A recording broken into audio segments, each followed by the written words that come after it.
मी यांना म्हटलं अरे वो छोटा आहे. तेव्हा आकाश सेकंड स्टँडर्डमध्ये होता आणि यांनी मला सांगितलं नाही आप आकाश को भेजो मेरे पास. मैं बोला अरे वो अभी कंप्यूटर क्या सीखेगा, वो बहुत छोटा है, वो जिस 7 स्टँडर्ड. यांनी सांगितलं नाही आप भेज के तो देखो. आणि मी दुसऱ्या दिवशी सहज यांच्या कम्प्युटर क्लासला गेलो.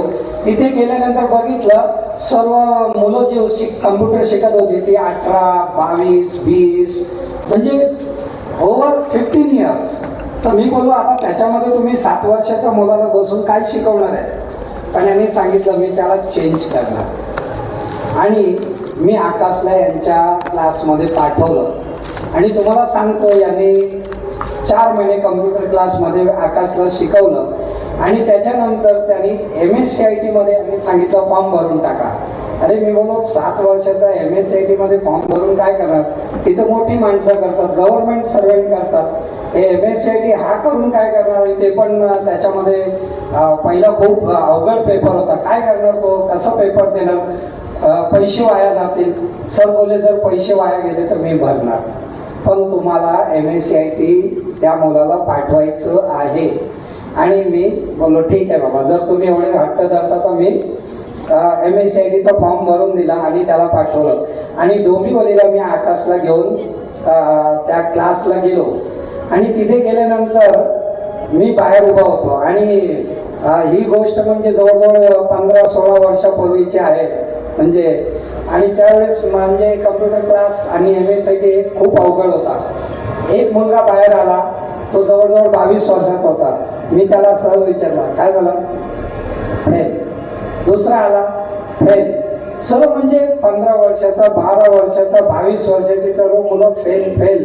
तर मी बोललो आता सर्व फेलच दिसत आहेत, हा 7 वर्षाचा पण फेलच असेल. मी एका साईडला जाऊन बसलो. बोललो काय फुकटमध्ये उभा राहून काय करणार. तर थोड्या वेळेने तो कम्प्युटर क्लासचा माणूस आला आकाशला घेऊन. हा मुलगा कोणाचा आहे, मी बोलू माझा आहे. मला वाटलं आता बाहेर सोडायला आले. मी बोललो ठीक आहे थँक्यू. तो बोला नाही पहिला आम्हाला पेढेचे पैसे द्या. अरे मी बोललो कशा करता. नाही पहिले तुम्ही पेढेचे पैसे द्या मगच मी ह्या मुलाला देणार. मग मी 100 रुपये दिले. मी बोला आता बोला काय सांगायचं. म्हणे आज MSCIT मध्ये सर्व टॉप मारणारा मुलगा हाच आहे. अरे मी बोलो 7 वर्षाचा सर्व फेल झाले, हा कसा काय पास. म्हणे नाही ज्यांनी कोणी शिकवलं त्यांनी खूप चांगलं शिकवलंय आणि हा तो टॉप केला त्या वर्षी. म्हणजे 7 वर्षाचा मुलगा. म्हणजे तुम्ही विचार करू शकता का कुठल्या प्रकारे आम्ही चेंज होऊ शकतो. आणि हे सर बघायला गेलं तर माझे विद्यार्थी सुद्धा आहेत. कारण आमच्या शेजारच्या शाळेत शिकत होते पण आमची खूप यांची भेटगाठ व्हायची आणि आम्ही खूप गप्पे मारायचो त्यावेळेस. पण मला पण त्यावेळेस वाटलं नव्हतं का हे एवढे पुढे जातील. आणि मी यांना म्हणजे यांच्या अख्ख्या घराला यांना आम्ही 20 वर्षापासून ओळखतो. पण हे जे तुम्हाला सांगतायत ना हे खरोखर विश्वास ठेवा. का आईवडील काय करतात, आपण काय आहोत हे सर्व आपण चेंज करू शकतो फक्त आपण. आणि यांनी खूप स्ट्रगल केलं लाईफमध्ये आणि ते स्ट्रगल करून यांनी आज एवढा मोठा मुकाम गाठलाय. खरोखर आमच्या बरोबरच राहिले, आमच्या बरोबरच काम केले. आणि आम्ही आमच्या कुंठित विचारामुळे किंवा आम्ही एक लिमिटेड विचारामुळे आम्ही आहोत तिथेच राहिलो. पण हे सर आमच्या बरोबर जे आहेत आता यांनी जे सांगितलं तर ते लिम्का जो रेकॉर्ड यांनी कंपनी चालू केली ही स्वतः यांचीच कंपनी आहे. हे स्वतःच मालक आहेत. आज हे फक्त एक यांना आवड म्हणून हे मोटिवेशनल लेक्चर द्यायला जातात. हे यांचं काय असं नाही आहे का एक प्रोफेशन म्हणून आहे, आपण त्यांना एक प्रोफेशन म्हणून हे पैसे कमवायला येतात. हे असं प्रकार नाही आहे. आणि आपण यांना का बोलवतो इथे तर आपल्याला काही आपल्या मुलांमध्ये ट्रान्सफर व्हावं. आणि खरं म्हणजे मी यांना या वर्षासाठी यासाठी बोलवलं होतं का हे जे बदलापूरचं कांड झालंय मुलींचं बाबतीत खूप म्हणजे खूप काही वेगळं एकदम विचित्र घडलेलं आहे. आणि आता समाजाला चेंज व्हायची वेळ आलेली आहे. फक्त गव्हर्नमेंट काय करते, आता कायदे कानून त्यांनी बदली केले, शाळांवरती खूप बंदिस्त आणली. फक्त तेवढं करून चालणार नाहीये. तर समाजाचं जर परिवर्तन व्हायचं असेल तर प्रत्येक पालकांनी, प्रत्येक लोकांनी, प्रत्येक मुलांनी, प्रत्येक घर, सोसायटी सर्वांमध्ये काहीतरी चेंज पाहिजे. म्हणून मी सरांना सांगितलं का तुम्ही या वर्षी पण या आणि आमच्या मुलांमध्ये काहीतरी चेंज करा.